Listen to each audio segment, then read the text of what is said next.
called a titrator. Okay. They're auto titrators. So titration, it's a chemistry test.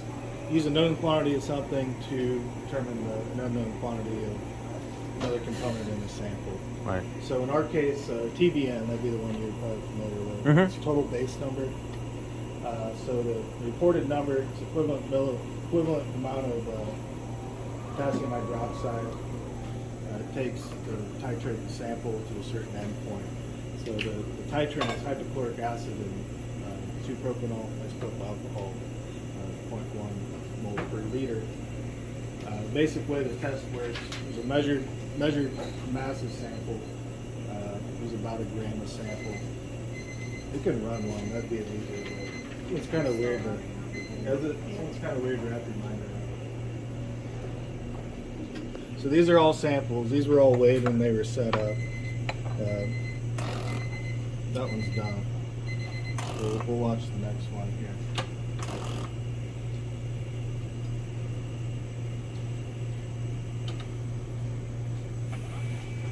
It'll take a little bit. They're cool instruments. This is neat. They're nice when they work well. They're a pain when they don't. That's a rinse. It says rinse on it. Just like the spec, it rinses, or it's technically conditioning between samples. Mm-hmm.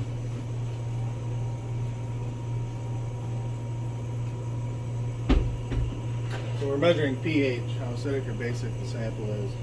That's done using these electrodes. So this is porous glass membrane, and it'll measure potential difference between the electrolyte and the inner and outer part of this sleeve. Just like a digital multimeter read voltage on a battery, these measure that in an electrolyte solution. So it'll go in here, dispenses a solvent, does a stir cycle for like a minute. That gets everything in solution. And then this electrode being submerged down in the sample solvent mix, it'll take a reading, take a baseline reading. Then there's a device called a burette. And it's just a really precise way of adding something to a sample. This will dispense, I think, in hundreds of a milliliter, very, very small quantities. So it'll add, this is acidic hydrochloric acid solution. It'll add a bit, wait for the reading to stabilize, take a pH reading, add a bit, pH will go down, stabilize, takes another reading. That's done until, in this case, a defined endpoint, pH of 3. And that's just how the test is carried out. There's 2 versions of this. We do ASTM D4739. There's a similar one, 2879 or something. The titrant is a different chemical. It's perchloric acid. We use hydrochloric acid. I believe this version of the test is better suited to used engine oils. The other one's intended for new. It's pretty neat, man. So here you can see it's starting to take reading. So it'll graph pH and then volume titrant dispensed. This is the graph that it's logging here. That one was pretty low. That went pretty quick. So at these points, it takes a reading after each volume dispense until the pH crosses 3. And then it's titrant dispense multiplied by a constant with a blank value subtracted out as a function of sample size. That's the number it spits out. Nice. So the number's arbitrary, but it's technically equivalent milligrams of potassium hydroxide. Is what that number actually is.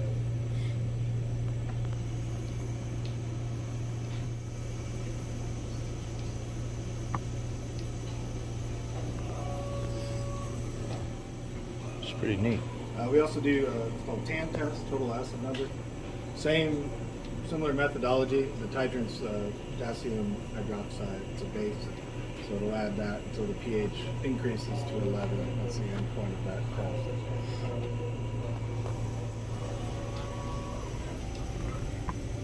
There he goes on to the next one.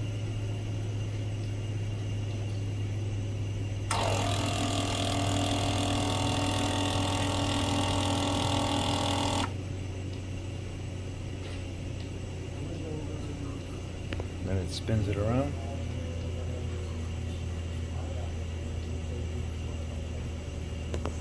These will be similar to the spec where there's a lot of legwork getting them to the point where they'll run.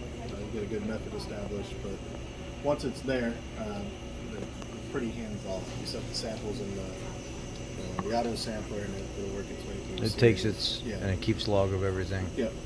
And the data from here is exported to our LIMS, the laboratory data system that we have set up.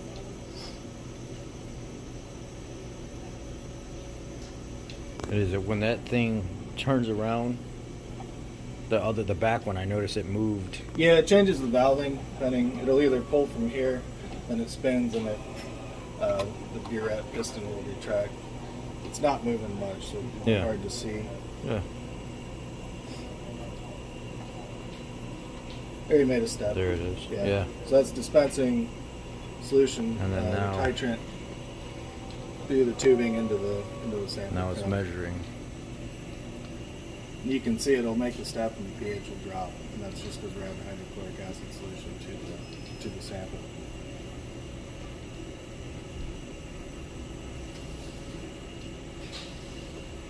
And then that will update over on the side as number 10. Yeah, it'll be sample 10 in this round.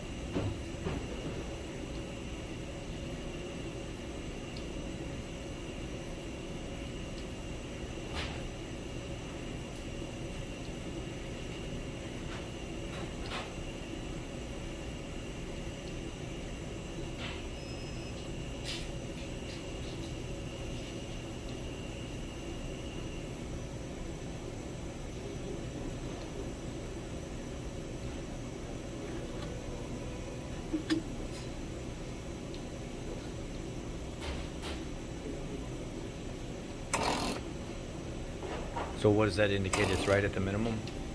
Or what you'd want to see it? As far as the actual result? Yeah. It depends on what the sample is. Yeah. Everything has a different spec. And without knowing what was in there, you won't know for sure, right? All oils will start out with a different, the starting TBN will be different. Okay. We have a general rule of thumb of 1 to 2 being considered a low value. In most cases, it takes quite a few miles to see a sample hit the point. Right. You'd be running probably longer than most people would be to see reach that value. Diesel oils will tend to have a higher starting TBN than the gas oil, just due to it's an additive package. It's neat. That's where the number actually comes from these instruments here. Yeah, that'd be another acid titration.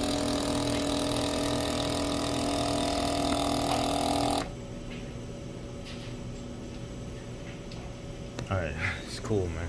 It's cool. This is another type of titrator. It's called a Karl Fischer.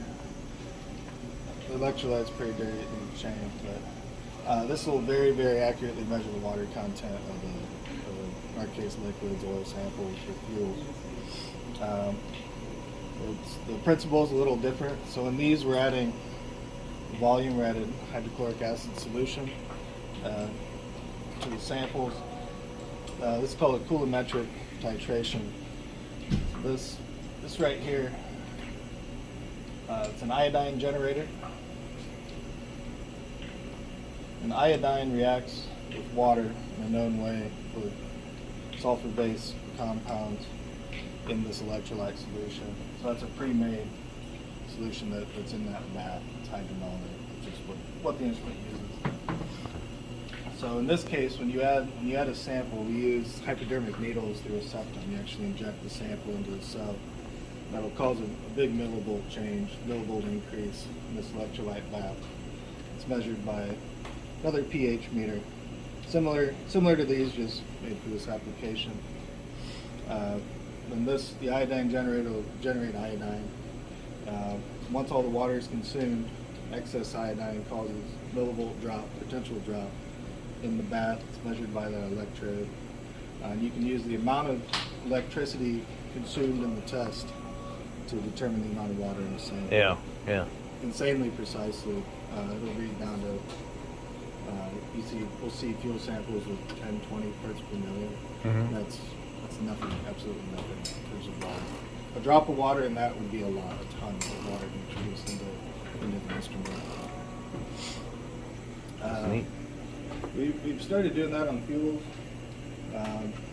but it's not done as standard. There's some customers that need to know how much water is in it, exactly, very precisely.